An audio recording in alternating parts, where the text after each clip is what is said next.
You're watching NewsView with Lee Sullivan. Welcome back, NewsView, visiting with Ron Hart. And we'll finish off with this. You've heard me say it before. I will continue to say it. The system never changes, just the players, okay?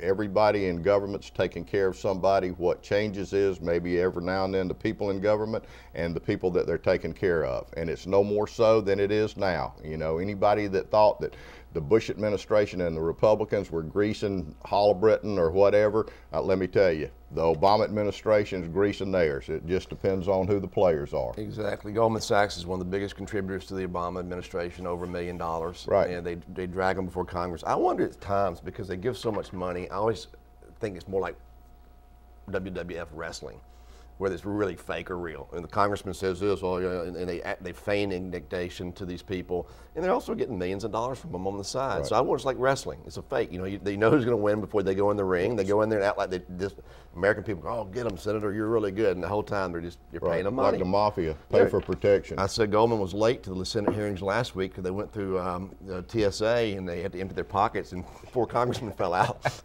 I mean it's amazing. And they tend to give to Democrats only because it's like a horse race. It's not even it's not an ideology issue. I mean, they don't believe more the Republicans versus the Democrats, whoever's in power. Right. And that's the reason Republicans got in trouble. They wanted to perpetuate their power. They did the prescription drug benefit entitlement, which is a disaster. Disaster. Absolutely.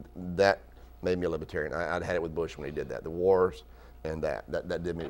And you're right. Then the Republicans are no better. I left the Democratic Party over partial birth abortion. I mean, things like that will key up for you. Right. And it's different. I mean, and these congressmen, look, the drug industry, they got this lobbying money. It's legalized bribery. It's in the wide open. And they give more. You look at the Senate, the people on the Senate Finance Committee, they get it from Wall Street.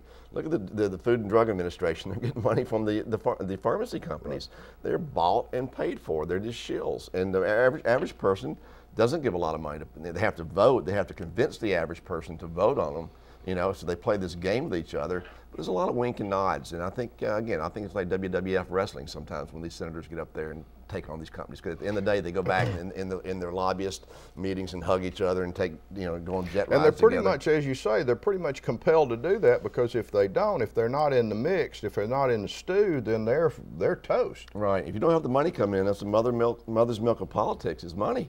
And if you don't have the money coming in, you can't do these ads, you can't do these attack ads. You can have the greatest message of all time. If you've got no money to get it out there, you can't get it out there. And you have to have money coming in.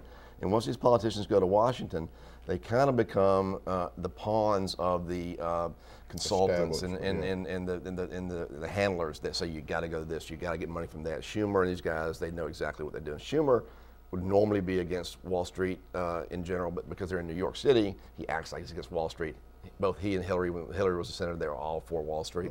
Right. And it's actually money better spent, sadly, by Wall Street for a Democrat, because they don't get much money from Wall Street. So you give a little money, you got a lot of impact. And they don't understand. It was very clear when Levin was questioning the Goldman Sachs guys last week.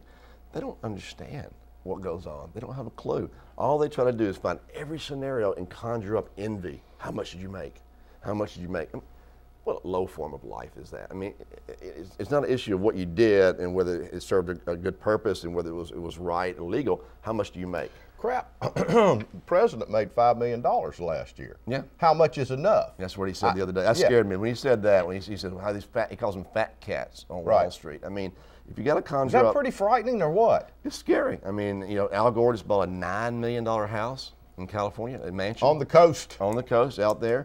He's the biggest hypocrite I've ever seen. He grew up one county over from me in Tennessee, and everybody to a person in his hometown dislikes Al Gore. Not a good guy.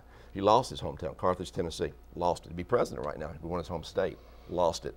The more you know about these guys, the less you like. Al Gore won't come out of his shell right now and debate global warming. It's been debunked. He's had a little bit too much salt too. Yeah, he's been on the circuit, on the cocktail circuit. But he's made a lot of money off this Chicken Little global thing. Warming. Yeah, he's made a lot of money. He's shaking down a lot of companies, and it's guilt money. They hire him to be green or tell him how to be green, and you come to find out that they're lying about the global warming situation. These scientists are all bought in liberals, and they're skewing the data, and they got outed. It's on, and they're still going to try to pass cap and trade. I think. Absolutely.